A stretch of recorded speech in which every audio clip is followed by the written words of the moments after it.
Trevor, I'd recently been looking at a question on the internet where somebody had asked, what are the benefits of being in the EU? And to that somebody had replied that if we aren't a member of the EU, then Britain won't have a plausible and respected voice on the world stage. What's your position on that statement? Well, there are a number of things I'd say about that. First of all, that flies in the face of centuries of history of this country.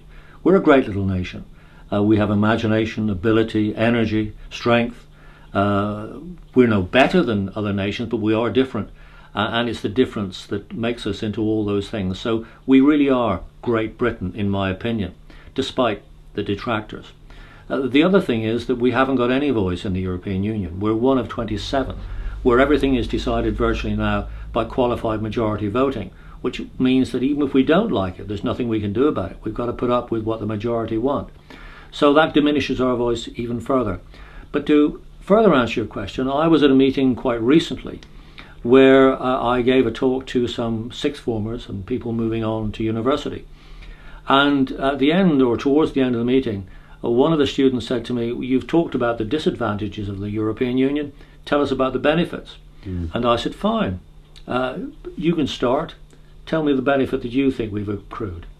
There was a deafening silence. We then moved on to the next student, and so on and so forth. And eventually someone said, "You're trying to make the point that there aren't any benefits." I said, "I haven't got to make the point. There aren't any benefits. There literally aren't any benefits. We have had taken away from us the ability to govern ourselves without any hindrance, the ability to vote for the people who make our laws, and the ability to get rid of them. All that has been lost because our politicians have given away what was not theirs to give away." And so I would say to you, and I would say to whoever asks that question, there are no benefits whatsoever to belonging to this centralised bureaucratic state. We have to get back to what we were before, a self-governing sovereign nation, and we will be great again, and our voice will be all the more pertinent than it is today.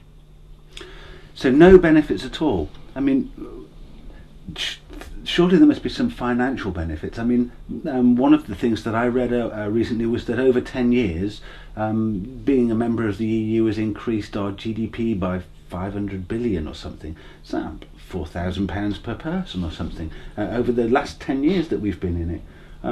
Is that not a benefit? Well, I'm not going to argue figures with you. It is estimated, of course, that because we are a net contributor to the European Union, that we are in fact in hoc to the European Union. We've given them more than we've had back. And in fact, there's no such thing as European money. The money that we get from the European Union is in fact our own, or half of it anyway, and then we've got to match fund it pound for pound. So each pound that we receive from the European Union costs us £3. So I don't think that's a particularly good deal, but that's not the point. You can argue till the cows come home about the financial benefits and other benefits, but at the end of the day, there is nothing, literally nothing, that can compare with the ability to govern yourself, the freedom to decide in your own land exactly what it is you want to do and how you're going to live. Nothing compares for that. And that is the bottom line as far as I'm concerned. That must not be allowed to continue, and that is why UKIP is here. We're here to make sure that we get back that precious commodity which is called freedom.